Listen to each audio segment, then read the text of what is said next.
Magandang umaga po. This is the day that the Lord we praise, worship, pasasalamatan po natin palagi ang Panginoon sa Kanya pong mga dakila pong pagkilos sa ating mga buhay. At muli po ay patuloy tayo na magmuni-muni. We meditate the Word of God. We study the Word of God in our life every day at patuloy natin siyang exalt sa ating mga buhay. Patuloy tayo na mag-rejoice sa harapan ng Panginoon dahil po ngayong kapanahunan ay lagi pong kumikilos ang Panginoon. Kahit po hindi natin nakikita ang kanyang pagkilos ay alam po natin na ang Diyos ay dakila ang kanyang mga pagkilos. Ang atin pong pag-aaralan sa araw na ito ay ang salita po niya in the Isaiah chapter 61 verse 1. Ito po ay patungkol po sa panahan ng Espiritu sa ating mga buhay. Sabi niya po, ang Espiritu ng Panginoong Diyos ay sumasa akin. The moment that you receive the Lord Jesus Christ, the Holy Spirit, ay siya po yung nagre-reside, siya po yung mapapasok sa ating mga buhay at pagharian po tayo, sabi po niya. Sapagkat hinirang ako ng Panginoon upang ipangaral ang mabuting balita sa inaapi. Kanyang sinugo ako upang magpagaling sa mga bagbag na puso. Ito pong salita pong ito ay mahaba po yung binabanggit na dahilan kung bakit na ipinagkaloob ng Panginoon ang Espiritu Santo. Dahil po ang Panginoon, nung siya po ay aakyat na po sa langit, sabi niya ay susuguin niya ang Holy Spirit sa ating mga buhay. At yun po yung naganap sa outpouring po ng Espiritu ng Panginoon sa Book of Acts. At ano po ang dahilan? Bakit ipinagkaloob ang Holy Spirit? Sapagkat sabi niya ay hindi ko kayo iiwan na ulila. O sinasabi po dito na ng Panginoon sa kanyang salita na hindi niya po tayo basta lang iwanan, kundi isinugo niya po ang Holy Spirit sa atin dahil po ang kadahilanan ay tayo po ay magbabahagi. Dahil po ang Holy Spirit po ay siya po yung kumikilos po sa atin. In times of our prayer, the Holy Spirit is there. Siya pong gumagabay. Siya yung nangunguna po sa ating mga panalangin. Sabi niyo po sa Romans chapter 8, sabi niya ay verse 26, hindi natin alam ang ating ipinapanalangin, but the Holy Spirit will move in our life. At siya po yung kumikilos na siya ang nagtuturo po sa atin na ano nararapat na panalangin. In our times ay patuloy natin na idinadalangin na ito pong pandemic na ito ay maalis na ang pinapanalangin natin ay yung vaccine ay magkaroon na. Pinapanalangin din natin ang pag-rise ng healing, yung kagalingan sa bawat na infection ng virus na ito. Dinadalangin din po natin yung absolute protection sa mga hindi pa po na-infected ay po proteksyonan ng Panginoon. Dahil para sa ganun po ay hindi na po ma-infect yung life, hindi na po dumami pa yung mamamatay.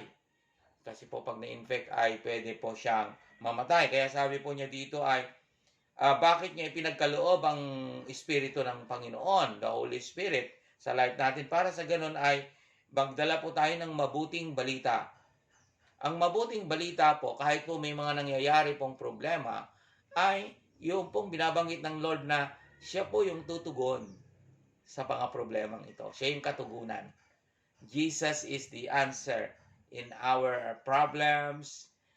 Siya po yung magbibigay ng solusyon sa atin. Kaya nga po, ang gagawin lamang po natin ay dumulog, lumapit sa Panginoon, at ihayag natin sa magitan ng panalangin at pasasalamat. Sabi niya sa Philippians chapter 4, verse 6, sabi niya, do not worry, do not be anxious for anything, but by prayer and supplication ay ihayag mo sa Panginoon. That's a good news.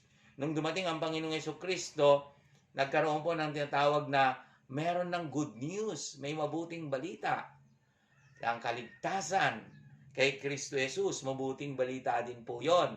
Dahil sa mundo nga pong ito ay sabi niya rin sa Book of John, chapter 16, sa mundong ito ay mayroong tribulation.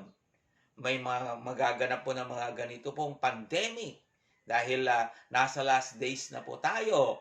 At ito na po yung katunayan, yung mga signs ng nalalapit na pagbabalik ng Lord, nalalapit na pagwawakas ng mundo. So, ito na po yung mga nagaganap, nangyayari. At talaga pong ninanais ng Panginoon sa magitan ng kanyang Espiritu ay mabigyan tayo ng mabuting balita. At ang mabuting balita na ito ay yung pagdating ng Panginoong Yesus at siya yung pong nagbibigay ng kaligtasan. Kaya nga po, inihahayag ang Panginoong Jesucristo para sa ganun ay magkaroon ng pananampalataya. At magkakaroon po ng pananampalataya kasi po, ito po yung kabutihan, yung pagliligtas ng Panginoon sa kapanahunan. Kahit po sa isang tao na nagkaroon po ng case na inabot po siya ng tinatawag na kamatayan, sabi ng Lord, Romans 8, sabi niya ganoon ay, the love of God cannot separate us, even death. Kahit pakamatayan ay hindi tayo kayang ipaghiwalay ng pag-ibig ng Diyos. That's a good news. Amen. Dahil po, yung pong love ng Lord, nag-create po siya ng eternity. After ng death ng flesh, ay yun na po yung simula ng eternity. At yung eternity po ay walang sukat, walang hanggan. So, sabi niya ay, sa mga inaapi, kanyang sinugo ako. Sinugo po tayo. Kung ikaw ay mananampalataya ni Kristo, isinusugo ka ng Panginoon. Bakit? Magdala ka ng mabuting balita. Magpagaling ng mga nababagabag ang puso. Marami po itong nagwo-worry. Marami po itong sa panahon na ito ay hindi nila alam ang kanilang gagawin sa life po nila.